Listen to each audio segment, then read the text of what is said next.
This isn't just a game, it's a ritual. The cables, the calibration, the cockpit. It's a commitment to total immersion. But while we're dialing in our force feedback, the industry is looking for the off switch. I remember when I was a little kid, I was watching Terminator 2 on a massive projection TV wired to a stacked stereo system with tower speakers that shook the whole house. My generation, we lived for the leap in technology. We watched gaming evolve from 8-bit cartridges to the worlds that felt almost real. Every generation pushed closer to immersion. When VR arrived, it felt like the final frontier. But as studios go quiet, I'm starting to wonder if we aren't the future of gaming, but it's past. The math is getting ugly, but not because VR doesn't work. In just the last week, we've watched major studios disappear. Sanzaru, the team behind Asgard's Wrath, Armature, the studio that provided Resident Evil 4, and Twisted Pixel.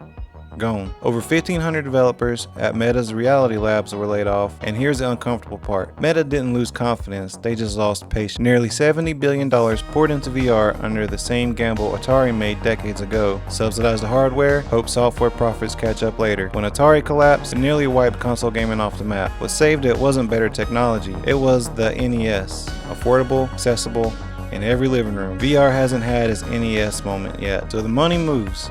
Not deeper in the virtual worlds, but in the smart glasses.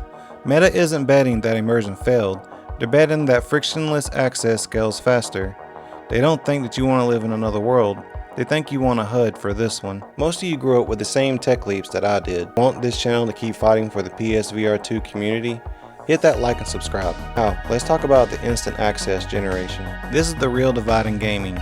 And it's not exactly about age, but there is a clear split between a generation that chose sides during a console war and a generation that's had everything it needed and everything it wanted then and there at its fingertips. On one side is instant access design, frictionless, portable, optimized for scale.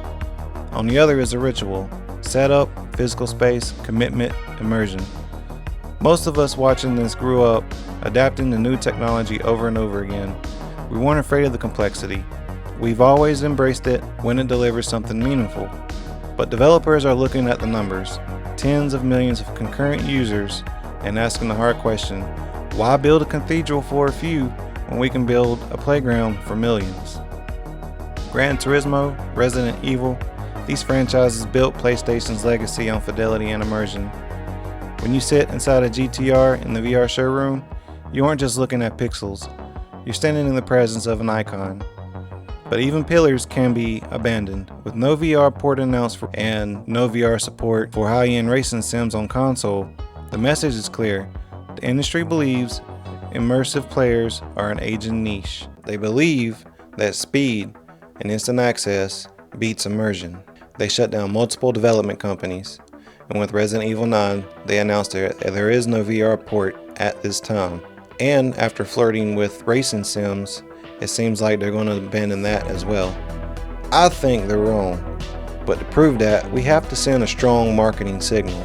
With the news of these studio closures, which unported game would you pay $70 for to have a native, polished PSVR 2 version? Would you drop $70 to have a fully polished Resident Evil 9 VR version or AC Evo? Personally, I would love to have Cyberpunk ported over into a VR version. I would drop $70. Hell, I dropped $100 on that. So drop your must-have title in the comments. Let's show them that the immersive crowd is still here and willing to buy. And as always, thanks for watching, and I'll see you on the next track.